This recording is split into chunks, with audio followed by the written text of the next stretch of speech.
9 de la mañana con 4 minutos, muy buenos días, muchas gracias por acompañarnos en Cara a Cara, por empezar este miércoles, mitad de semana, y hoy tenemos mucha información para ustedes y una mesa de análisis con dos de nuestros colaboradores preferidos. Lo digo así porque todos son nuestros colaboradores preferidos. Está con nosotros... Así no hay pierde. Así no hay pierde, ¿verdad? Mucho que esté. ¿Qué tal, Jonathan? ¿Qué tal? Buenos Bienvenido, días, Lalo. buenos días, Paul. También está Paula Alcántar, que es académico de Ciencias Sociales y Gobierno del TEC de Monterrey. Bienvenido, Paula. Hola, buenos días. Pues ya listos para comenzar cara a cara. Les planteo los temas que vamos a abordar. Me gustaría abrir ahorita el programa. Me emociona hablar de este tema. Pues el quién es quién de las noticias falsas que comenzó esta mañana en la mañanera. Vamos a poner ahorita un audio de la chica que lo presenta. Por aquí está el nombre. Y como Elizabeth García se llama, Vilchis, y dice, hace la explicación y dice cuáles son las noticias falsas de la semana. Ese es el criterio que va a utilizar el presidente. También me gustaría hablar con ustedes sobre estas protestas, sobre el desabasto de medicamento oncológico para niños y la polémica que se armó con Hugo López-Gatell y esta como incapacidad de pronto que veo que tenemos para distinguir la verdad de la realidad, la mentira, la manipulación. O sea, ¿cómo es posible que haga esas declaraciones Hugo López-Gatell? Es uno en el Chamuco TV y otro en Palacio Nacional con sus declaraciones. Y hoy son las protestas de los niños y los familiares de estos pequeños con cáncer en la Ciudad de México, y hoy a las 4 aquí en el Paraninfo en Guadalajara, en el Paraninfo del OEG, va a haber otra protesta también contra el desabasto de medicamento oncológico. Hablamos un poco sobre esta reunión de Andrés Manuel López Obrador y Enrique Alfaro y algunos ecos que ha traído, entre ellos la discusión eterna sobre el Zapotillo y el abasto de agua para la zona metropolitana, la línea 4 del tren para Tlajomulco, y también por ahí traían otro tema que es el tema de seguridad. Vamos a platicar un poco sobre esta reunión y no sé si haya cambiado algo la relación entre Enrique Alfaro y el presidente después de la elección. Parece que andan ahí como muy amiguis, ¿no? Y finalmente platicamos también hoy con Eric Castillo Camacho en Los Atajos para el Arte, y la verdad me da mucho gusto porque va a hablar de una película que se llama Los Estados Unidos contra Billie Holiday, que es esta cantante de jazz negra y un fenómeno en su momento, y nos va a hacer una explicación de cómo el arte puede también tener una influencia en modelar cierto tipo de pensamiento político. Fue, digamos, un ícono en su momento también para el movimiento antirracista y el movimiento racial de Estados Unidos, Billie Holiday, y esta película está en Amazon Prime, la pueden ver allí, nos la va a reseñar Eric Castillo Camacho. Entonces, si les parece, Eduardo González, académico del TEC, Paul Alcántar, académico de Ciencias Sociales y Gobierno del TEC de Monterrey, comenzamos cara a cara. Te recuerdo el teléfono de WhatsApp, 3318807641, @JNLomelí, allí me puedes comentar, criticar y trolear en Twitter y en Instagram. ¿Cómo te seguimos en redes? @Paul Alcántar, también me trolean. Y @con todo y triques. Todo el troleo, por favor, para Lalo, se los encargo. Ya él nos pasa el mensaje, pero para no dispersarlo, ¿verdad? 9 de la mañana con 8 minutos, vamos a comenzar cara a cara. Noticia, análisis y debate. Eso es Cara a Cara. Información de primera mano en voz de sus protagonistas. Cara a Cara con Jonathan Lomelí. Cara a Cara, en contexto. Bueno, hace algunos días habíamos platicado aquí de esta propuesta del presidente de hacer un quién es quién de las noticias falsas. Es una analogía del quién es quién que hace la Profeco de los precios. Pero aquí lo que consiste, o digamos, la idea de este planteamiento del presidente es decir, bueno, cuáles son las noticias que circularon en redes sociales y en medios de comunicación tradicionales o establecidos y que son falsas. Es interesante cómo lo plantea hoy en la mañana el presidente. Ahorita, si quieren, lo comentamos. Vamos a escuchar a Elizabeth García Vilchis, que es la que hace o va a hacer esta presentación de las noticias falsas. Y yo veía en redes que sí es periodista, ¿verdad? Lalo, dices que trabaja en dónde? En la Jornada de Oriente. En la Jornada Oriente. Bueno, es que decía, es coordinadora de contenidos digitales de este periódico, de La Jornada. Me llama la atención que sea una periodista, justamente, y las expresiones que utiliza, la forma en que lo presenta. Si les parece, vamos a escuchar un fragmento. Presentaron como unas 5 o 6 noticias. La primera que hacen, y quisiera que visualizaran la imagen de la mañanera en donde se para ella en el atril la chica, y de fondo está la imagen con la portada del Universal de espían a periodistas y todas las otras columnas de Loret, de Raimundo Riva Palacio, de Héctor de Mauleón de fondo, y esto es lo que dice la chica para comenzar este quién es quién de las noticias falsas que va a ser todos los miércoles. Comenzamos, lo escuchamos y lo comentamos enseguida.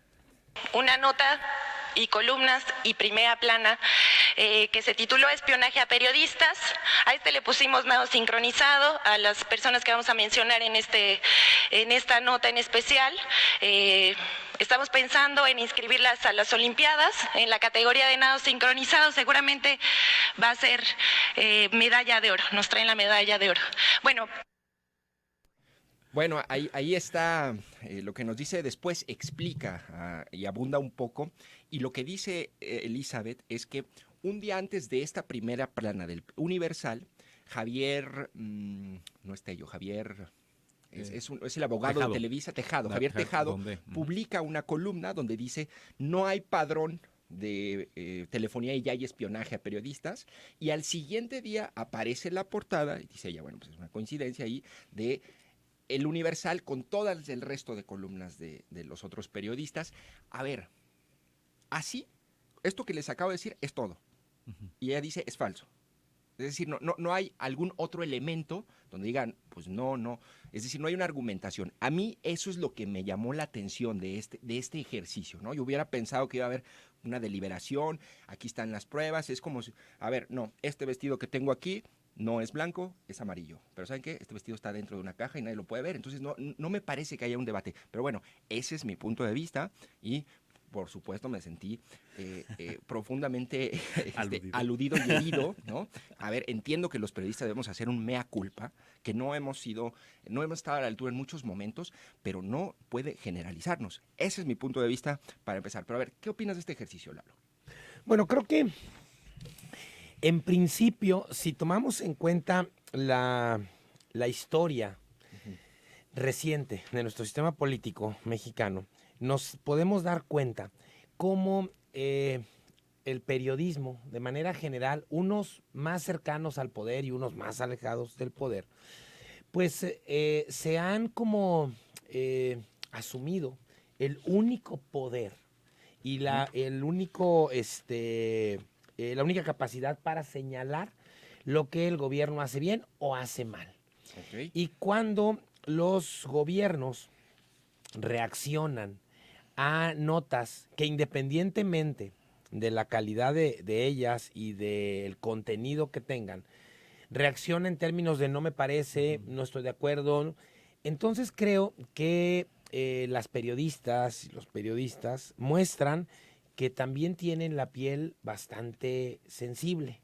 Es decir, sí se puede señalar a los gobernantes sobre un mal ejercicio de sus funciones, ¿sí? Pero cuando los gobernantes responden, creo que el gremio pues muestra que es bastante delicado en ese sentido, por un lado. Sí. Por otro, creo que este ejercicio de quién es quién, en realidad, lo que va a generar es, en todo caso, mayor distracción,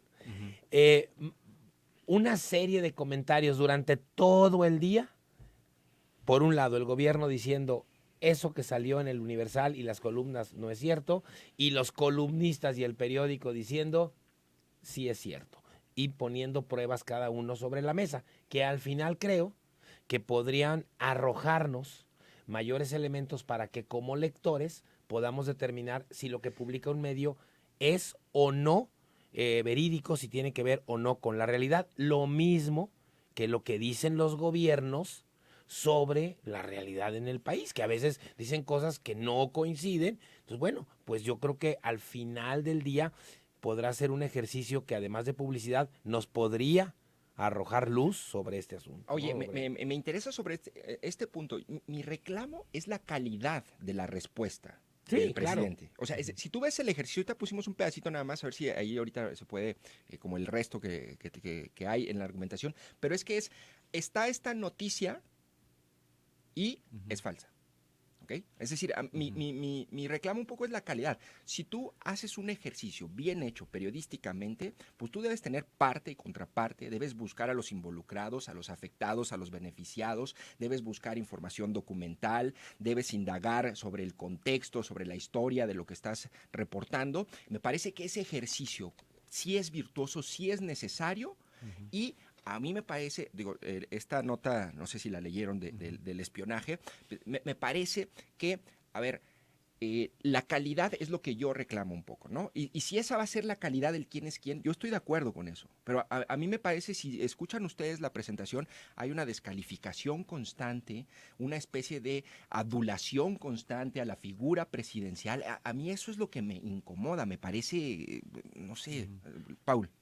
Sí, yo creo que vamos a ver en los próximos meses, pues este estira y afloje de quién tiene la verdad, pero además hay que añadir otro elemento. Me parece que también es bien importante ver en qué contexto nos encontramos actualmente. Es decir, acabamos de pasar por una elección, vienen reconfiguraciones políticas muy importantes al interior de las fuerzas políticas, vaya la redundancia, pero también en los intereses empresariales, y es donde ahí los medios de comunicación me parece que van a tener también un papel bien importante. Entonces, es importante también considerar que el tema de la información y del acceso a la información que se tiene que pedir a los gobiernos, pues también se ponga sobre la mesa de discusión. Si existe un espionaje sistemático hacia los adversarios o a la oposición, hacia ciertos periodistas, pues me parece muy importante que se denuncie a través de los medios, Claro. y porque es al final el instrumento donde se dan este tipo de denuncias.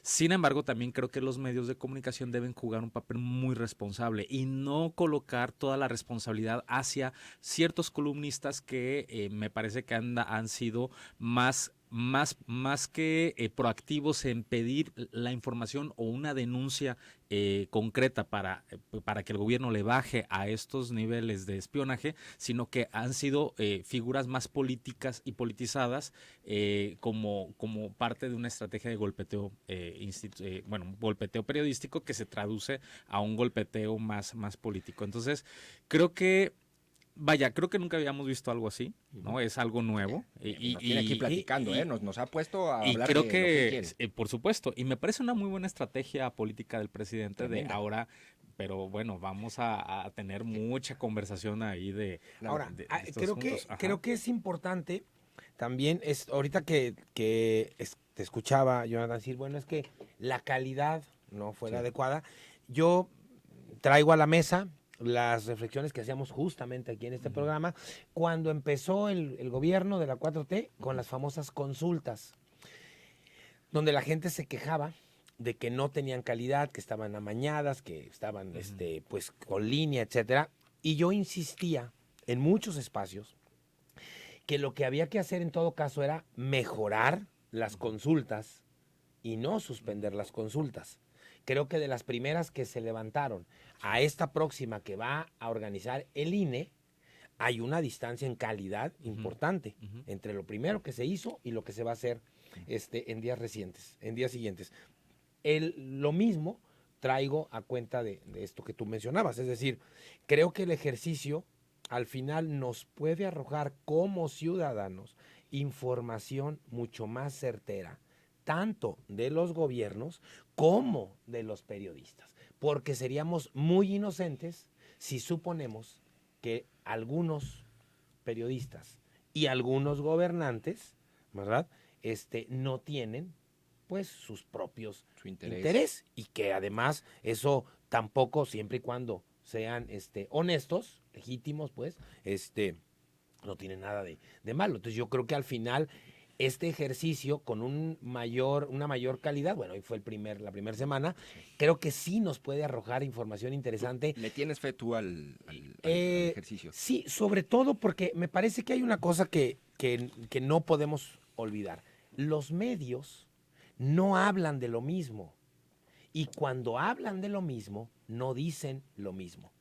Entonces yo creo que es muy importante que también la gente sepa sobre el tema que sea, el tratamiento que le da una estación de radio, un programa, un periódico, un noticiero en televisión, una pluma, la otra, y me parece que eso al final podría darnos mayor calidad en la información que consumimos todos los días. Claro, a ver, el periodismo mexicano no es la portada del Universal, Héctor de Mauleón, Por Loret de supuesto. Mola, aunque sean los más visibles, Por supuesto, por supuesto. Bueno, habría que partir de allí. Oye, y esto que decías, Lalo, o sea, tú dices, va a haber al final un saldo positivo, puede esto evolucionar para bien, y ¿en dónde pones entonces esta estrategia? Esto que dices que va a generar más distracción, es decir, va a generar más conversación, que lo liga un poco con lo que dice Paul, que en realidad también tiene que ver con una reconfiguración política y un proyecto, ¿no? Yo lo pongo de esta manera. A mí sí me parece que las mañaneras, con todo y todas las ausencias que tienen, yo prefiero a un presidente que todos los días informe algo a los presidentes que habíamos tenido, donde podían pasar días sin que avisaran semanas, absolutamente nada. O sea, yo sí creo que el ejercicio de informar, con todo y el distractor que genera, con todo y el uso político que se le da, es mucho mejor a no aparecer frente a los medios todos los días. Claro. Bueno, a ver, si quieren vamos a un corte, digo nada más, a ver, ¿qué opinas? 33, 18, 80, 76, 41, estamos hablando del quién es quién de las noticias falsas. Dice Paul, aquí hay una reconfiguración política, hay un proyecto también detrás, viene la elección presidencial. Lalo dice, tengo fe en que esto va a evolucionar, va a ser mejor, al final nos va a traer un saldo positivo. También un punto de acuerdo aquí es no hay que generalizar, no todos son periodistas que a lo mejor pudieran estar más vinculados al poder, que los hay y que también pues hay que saber distinguirlos. Yo me voy a ir con una frase al corte. En la mañana que estaba viendo esto, agarré mi libro, se llama El hombre rebelde, de Albert Camus. Es un ensayo, un gran ensayo que hace sobre el hombre rebelde y digamos todos los planos que tiene, y me encontré una cita subrayada que dice algo así como: allí donde nadie puede decir ya qué es negro y qué es blanco, la luz se extingue y la libertad se convierte en una prisión voluntaria. Creo que eso es lo que no hay que perder, ¿no? Claro. Hay que seguir debatiendo, hay que seguir deliberando, pero con argumentos y no tratar de ocultar la realidad o de falsearla, ¿no? Yo me voy con eso al corte. Son las 9 de la mañana con 22 minutos. Regresamos con más. Estamos con Eduardo González y con Paul Alcántar en Cara a Cara.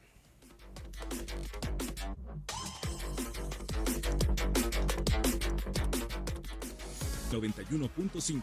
Zona 3.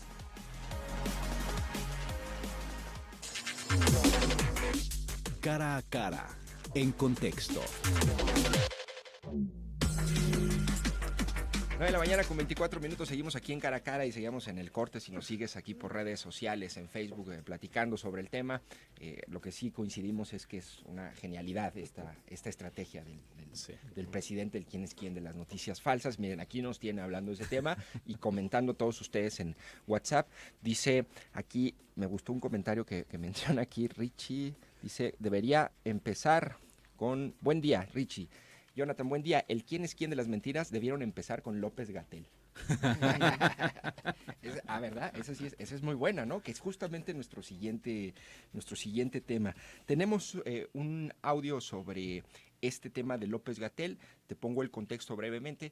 Hace esta declaración en un programa del Canal 11, televisión pública, donde dice, son unos golpistas los que están expresándose y protestando por el medicamento o la falta de medicamento oncológico, y ayer en Palacio Nacional dice todo lo contrario y que él es muy empático con los padres de familia y los niños y que es algo muy doloroso. Y bueno, vamos a escuchar lo que dice López-Gatell.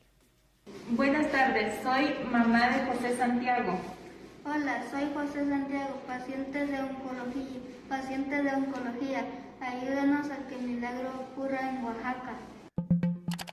Hay medicamentos, sí, en Jalisco, pero gracias a otras entidades que no es la federal. Por lo tanto, pues no vas a ver a la gente en la calle. Estos 20 papás, cuando se den la oportunidad, en este caso las autoridades de conocerlos, se enterarán que son papás que sus hijos, imagínate, ya están en control. Un 30 de junio, Ciudad de México, 8 de la mañana, paro en el aeropuerto internacional por parte de los padres de los niños con cáncer. Guadalajara, 4 de la tarde, marcha, salida del Paraninfo a las 4 y llegada a la Minerva.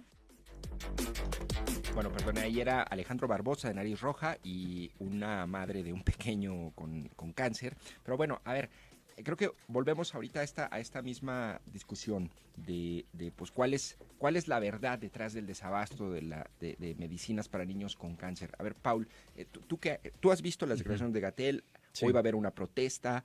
Tú como ciudadano informado, ¿cuál es tu opinión sobre ese problema? Desde hace 2 años ha habido protestas. Sí, bueno, no, y es mucho antes. El gran problema que tenemos es el abasto de medicamentos que no inició en esta administración, sino que viene arrastrando durante varios sexenios.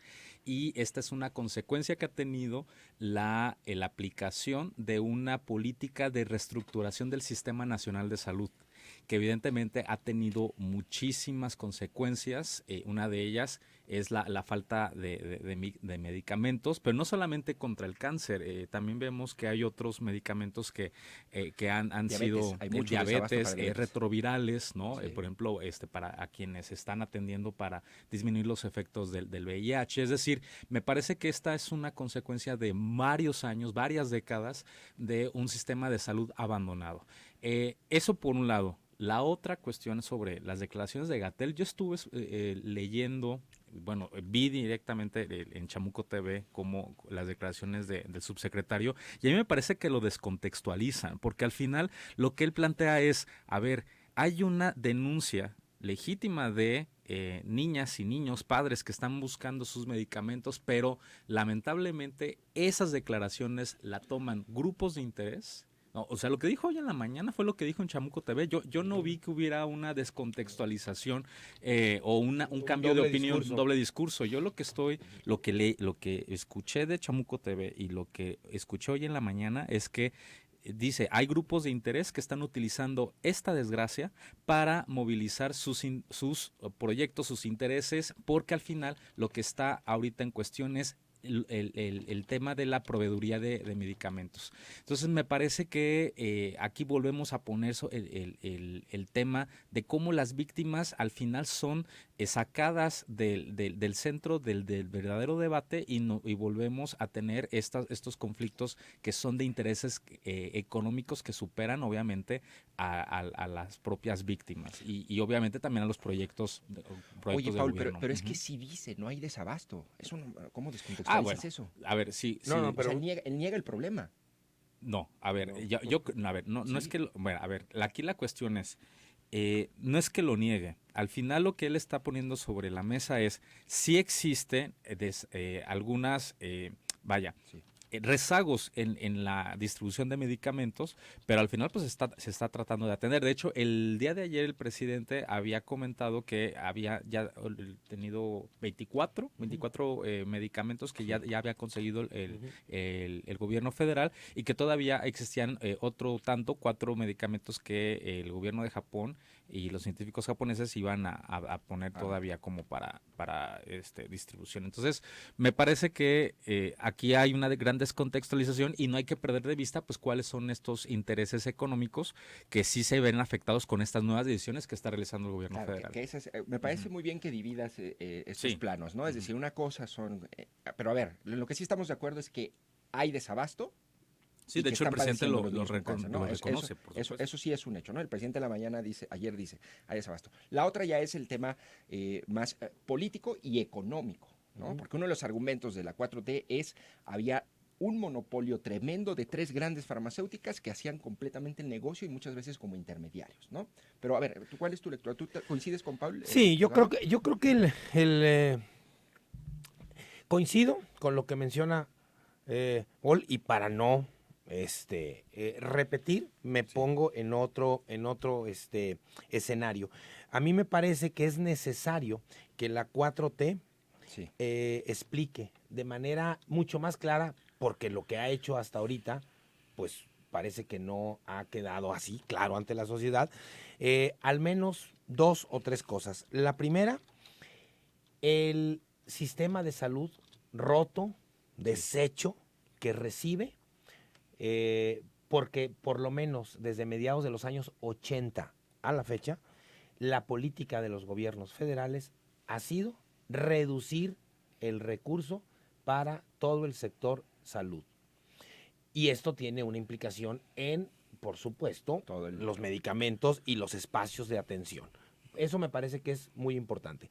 El segundo punto es que quede claro con nombres, con apellidos, con procesos, todas las corruptelas y la impunidad que se ha venido generando al amparo o a la sombra del sector salud entre gobernantes y proveedores y productores de medicamentos.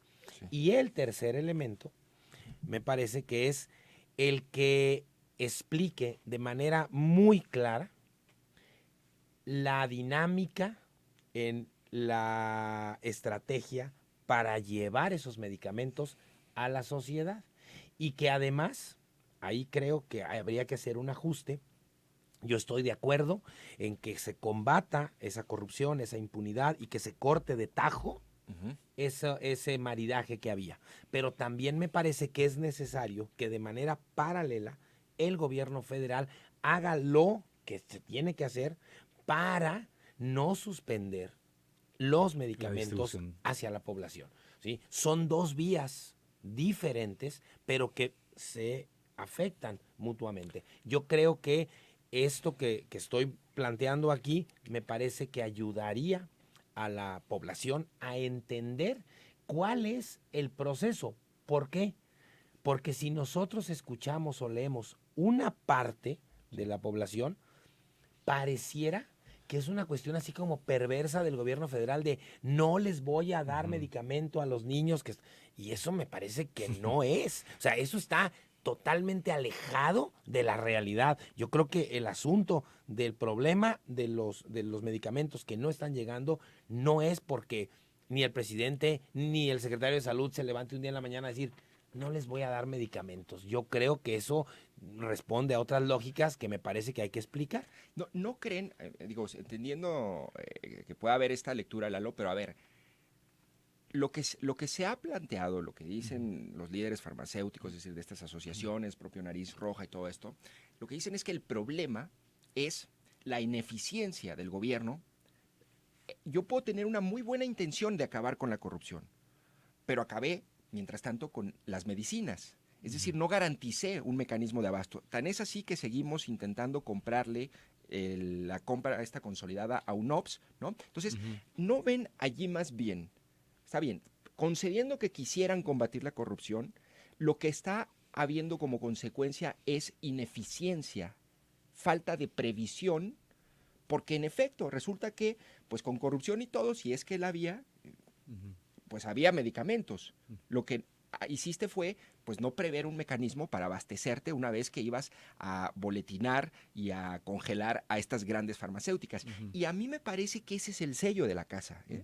O sea, puede haber buena voluntad, pero te llevas entre los pies todo el sistema de abasto de medicamentos, ¿no? Y concediendo esta cuestión de que también hay un sistema de salud rezagado históricamente. Pero el problema, lo que hemos visto es que se ha acentuado en esta administración, ¿no? Y se acentuó con esos mecanismos ineficientes de compra y a mí me parece que esa es una parte. No sé si coincidan con esta lectura. Sí, a mí me parece que hay procesos que no han sido cuidados, sobre todo en el manejo de, distribución pero también la entrega de estos medicamentos. Y tampoco me parece que no ha existido un orden de en qué regiones del país se debe de distribuir estos medicamentos. Y eso lo estamos viendo no solamente en el sector salud, también lo hemos visto en otros procesos, ¿no? También cuando pasó, por ejemplo, el tema de CONACYT, cuando también de tajo se quitaron todos los recursos. Es decir, creo que ha sido parte de la mala experiencia, o de la poca experiencia, mejor dicho,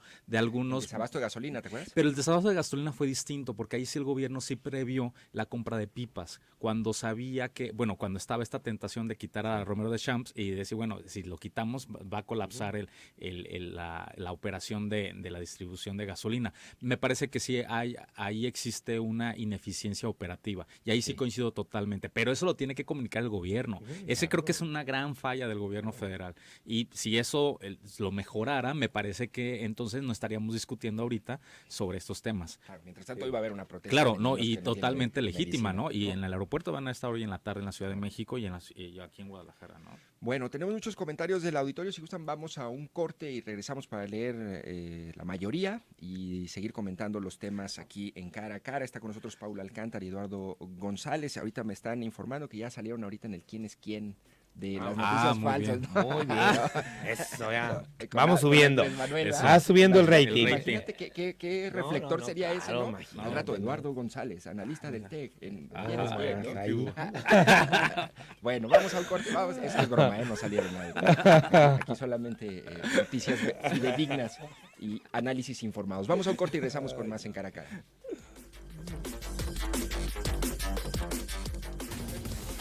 Trabajar para mantenerte informado es nuestra pasión. Zona 3. Información. Cara a cara, en contexto.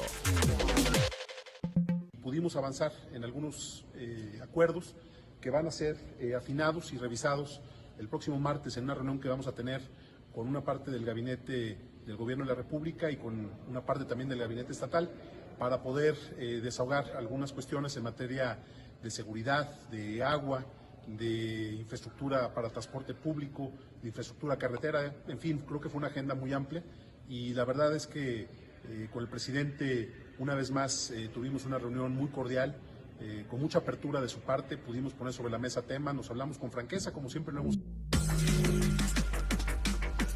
de la mañana con 41 minutos y pues bueno, ahí escuchamos a el gobernador en un mensaje ayer, después de que se reúne ayer antier, perdón, se reúne con el presidente en Palacio Nacional, ya saben, el típico video, estamos en Palacio Nacional y nos acabamos de reunir y muy generoso el presidente, y bueno, de ahí surgieron algunos ecos, Lalo y Paul. Uno, dice el gobernador, bueno, ya, y también lo dice el presidente, el zapotillo va, bueno, que me parece un poco difícil porque no está ni en sus manos, sino en la Corte, y además hay una oposición de los pobladores. Pero también dice, va la línea 4, comienzan las obras en octubre con 13,000 millones de pesos que va a ser la inversión, y estamos en acuerdos de seguridad. Y justamente ayer mismo, decía ahorita Paul, estuvo Silvano Aureoles sentado en un banquito, ¿no? Y no lo recibieron, ¿no? No lo recibieron literal, pero a Enrique Alfaro sí lo recibieron, ¿no? Y junto con Corral. ¿Ustedes cómo ven esta relación, sobre todo después de la elección, Paul, ¿no? A ver, medio MC se colocó, Alfaro de repente ahí empieza a hacer guiños, yo voy en 2024, donde me ponga el destino y quieran que me ponga, si es necesario voy a aportar al país. ¿Tú crees que se reconfigura un poco esta relación y que puede ayudar a resolver los problemas de Jalisco? El zapotillo es la gran discusión y es el abasto de agua para la metrópoli, lo que está de por medio. Sí, yo creo que el gobernador atinadamente no ha roto una relación de comunicación directa con el presidente, y la cortesía que el presidente le hace al gobernador, pues lo vemos plasmado en la manera en cómo lo recibe y cómo le da juego con los temas de la agenda local. Y eso me parece un acierto, porque al final, pues lo que se busca es que varios de los asuntos pendientes que se tienen en Jalisco pues vayan avanzando de una manera mucho más concreta. De ahí que estemos de acuerdo o no, pues es otra cosa, pero me parece que esta relación que aparentemente es tensa entre el gobernador y el presidente, pues en realidad es una dorada de píldora, porque el gobernador va a la Ciudad de México y dice, bueno, pues yo respeto al presidente, no me recibe de una manera muy cordial, pero acá en Jalisco, pues bueno, arremete contra la federación, diciendo que pues el gobierno, la administración actual, pues lo tiene abandonado. Claro. En los temas concretos de seguridad del zapotillo y el tema del agua, me parece que el tema que más siento, porque ahí sí es yo lo siento y lo presiento, es el tema de seguridad, que me parece que es el que lo tiene más ofuscado al gobernador, y creo que ahorita podría abrirse una oportunidad muy importante para que existan estrategias mucho más efectivas para combatir la ola de inseguridad que sobre todo azota al área metropolitana de Guadalajara. El gobernador no se acuerda del interior del estado de Jalisco. Lo que le importa ahorita es mantener una cierta estabilidad de seguridad en la ciudad, porque al final, pues también el gobernador ganó la influencia política en la ciudad, ¿no? Lalo, se nos está acortando el tiempo, pero adelante. Yo creo que siempre será mejor la cordialidad y la franqueza, como dice el gobernador, que hubiera hecho una declaración como más, pues de enfrentamiento con el presidente. Sin embargo, sí me parece que el mejor tiempo para establecer una buena relación con buenos resultados para Jalisco ya pasó. Sí, los primeros 3 años era cuando se podía haber construido ese escenario. ¿Por qué lo digo? Porque a partir de las elecciones de medio término comenzó la carrera presidencial. Y en ese sentido, me parece que si el gobernador levanta la mano y dice, pues me podría interesar ser candidato, tiene todo el derecho. A mí me parece que no le alcanza, no solo por él, sino porque MC no tiene la estructura nacional necesaria para competir por la presidencia de la República. Y eso a mí me parece que va a alejar muchísimo a los dos personajes, tanto al presidente como al gobernador. Yo creo que conforme vaya avanzando esta segunda parte del sexenio, pues las relaciones, espero me equivoque, pero creo que irán siendo menos cordiales y menos francas, y con un resultado negativo, por supuesto, para Jalisco. Bueno, pues ahí está la lectura política de este encuentro entre Andrés Manuel y Alfaro, y pues yo les agradezco mucho a Paula Alcántara, académico de Ciencias Sociales y Gobierno del TEC de Monterrey, de Eduardo González, académico del TEC de Monterrey también, que nos hayan acompañado. Se va muy rápido el tiempo cuando haces análisis objetivo, ¿verdad?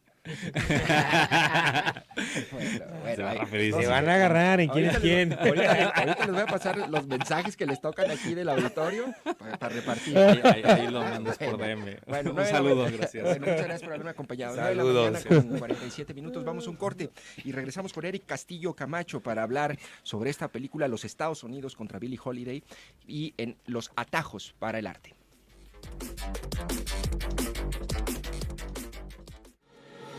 Escucha, siente. Continuamos en Zona 3, 91.5.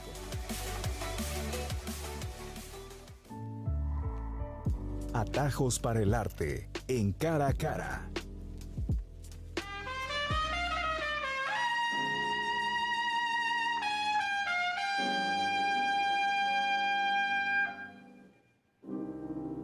Southern trees bear strange fruit, blood on the leaves and blood at the root, black bodies swinging in the southern breeze.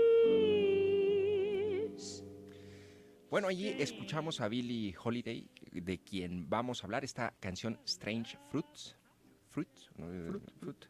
que nos va ahorita a platicar Eric Castillo Camacho en los atajos para el arte, que un poco la idea de este espacio es justamente darte algunas referencias. La semana pasada hablamos de la Minerva como ícono en la ciudad y hoy vamos a hablar de esta película Los Estados Unidos contra Billie Holiday y que está en Amazon Prime. Bienvenido, Eric.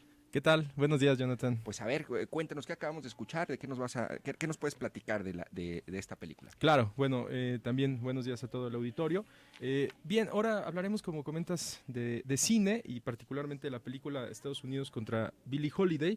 Y lo que acabamos de escuchar, pues es el tema que le da sentido a la película como tal, ¿no? Fruta extraña. Podríamos traducir y bueno, les voy a dar un poco la traducción de lo que fue la introducción con el audio.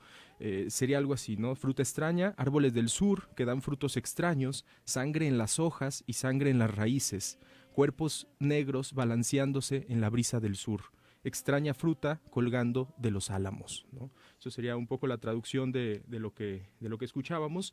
Y bueno, la película de Billie Holiday contra los Estados Unidos podríamos decir que es un biopic, ¿no? Sobre este personaje, esta cantante de jazz, de las más importantes cantantes afroamericanas de este género, ¿no? Junto con Ella Fitzgerald, Mary Lou Williams, Nina Simone, y se centra básicamente este biopic, que es una historia biográfica, en una faceta particular de Billie Holiday, en su conflicto con los Estados Unidos, ¿no? En su conflicto por su postura política a partir de esta canción particularmente, ¿no? En contra, obviamente, del racismo, y bueno, más aún del racismo contra la violencia generalizada sobre esta comunidad afroamericana, ¿no? Esa extraña fruta, como ustedes pueden entender la metáfora, pues se refiere a los negros y negras que son linchados y colgados en los árboles en el sur de Estados Unidos principalmente, ¿no? Que es en donde se acentúa el conflicto racial en Estados Unidos, ¿no? Sí, aunque obviamente se vuelve generalizado, y la trama de la película se centra en la incomodidad que genera esta interpretación de Billie Holiday de esta canción, y que lo lleva a la sociedad conservadora de Estados Unidos a tratar de censurarla, ¿no? Sin embargo, pues no es posible la censura abierta, y lo que buscan pues es un punto flaco de Billie Holiday, ¿no? Y pues esa es la heroína, ¿no? Su adicción a la heroína. Esto les da la excusa perfecta al gobierno norteamericano para lanzar una campaña de persecución, de acoso, que lleva incluso a Billie Holiday a la cárcel por una temporada, y en la cual los Estados Unidos pues están realmente tratando de censurar lo que está generando la postura de Billie Holiday a través de esta canción, y de ser una mujer exitosa dentro de la farándula que normalmente hubiera dominado la cultura blanca, ¿no? Dentro de Estados Unidos. De hecho, la película está basada en un libro que es Chasing the Scream, ¿no? Tras el grito, de Johann Hari, que es justamente un relato de todo este doble discurso de la sociedad conservadora gringa, persiguiendo a las drogas o las adicciones, pero con otras intenciones, ¿no? Como es este caso, ¿no? De tener como tal. Y esa es la historia, es decir, Billie Holiday, esta cantante, en donde influye, o como en esta faceta, el arte, en este caso la música, moldea una forma de pensamiento político, inspira un pensamiento político, y Estados Unidos en contra de ella. Y sí era adictísima la heroína. Claro. Sí, de hecho, pues es como el ícono, ¿no? de este movimiento todavía naciente. En 1937 empieza la narración, entonces todavía obviamente el movimiento de los derechos civiles pues todavía no existía como tal en Estados Unidos, entonces podía ser como lo pionero, ¿no? Dentro de alzar la voz y de denunciar algo tan atroz como es pues el linchamiento. De hecho, el primer dato de la película dice que en 1937 se mete al Congreso de Estados Unidos una ley que prohíba los linchamientos de los negros, ¿no? De la comunidad afroamericana, y no pasa la ley, ¿no? La ley no es aprobada. Entonces nos habla del absurdo pues de esta situación, ¿no? Que es algo que sería impensable hoy, ¿no? O sea, te lo pongo peor, en el 2020 se volvió a meter la ley y no ha salido del Congreso. Es decir, el tema no está superado, el tema sigue, o sea, obviamente habrá, por homicidio, qué sé yo, habrá formas de procesar, ¿no? Este tipo de acciones, pero como tal, una ley que prohíba el linchamiento de personas afroamericanas, no existe todavía su aprobación, ¿no? Si te parece, me gustaría hablar un poco ya como de la obra audiovisual. Digamos, eso fue como la trama general, es decir, un biopic, pero que se centra en ese aspecto. Ya dentro de la película como tal, sí hay que decir que es poco original, ¿no? El guión es bastante lineal, es predecible, los personajes están un poco estereotipados y son muy maniqueos, ¿no? Son muy buenos o muy malos, eso creo que no. Eso le encanta al cine gringo. Es muy hollywoodense, incluso el mismo nombre, ¿no? Digamos que tiene demasiada amarillismo hollywoodense, ¿no? Estados Unidos ciertamente es un juicio de la nación norteamericana contra Billie Holiday, pero creo que de ahí se sube un poco también la película. Sin embargo, lo que sí hay que resaltar, lo que yo destacaría sería, por una parte, el arte, la ambientación de la película, vestuario, escenografías, locaciones, sobre todo o la mayoría de la película sucede en el Harlem, que tú sabes, ¿no? La zona tal vez con más jazz de Nueva York, ¿no? Entonces está entre las décadas de los 30, los 40, los 50, donde se desarrolla la historia, y bueno, está muy bien recreado, siempre a los que nos gusta el jazz o a los que no también, y este momento de efervescencia de la música de la libertad del jazz, ¿no? Sale el estrellón, las grandes bandas, creo que está bien hecho. También creo que logra unas especies como de clips musicales, ¿no? A partir de las interpretaciones de Billie Holiday, no sé, de Loverman, de Strange Fruit, de All of Me, de Solitude, de estas canciones emblemáticas, genera el director Lee Daniels una especie de videoclips, ¿no? que son interesantes y que además tienen que ver directamente con el punto más fuerte de la película, en mi opinión, que es Andra Day, ¿no? La intérprete de Billie Holiday, que además es cantante de jazz, ¿no? O sea, ella realmente tiene una carrera ya bastante profunda y bueno, realmente también a nivel histriónico maneja muy bien la actuación. Entonces creo que ahí está la fortaleza de la película, ¿no? Con Andra Day.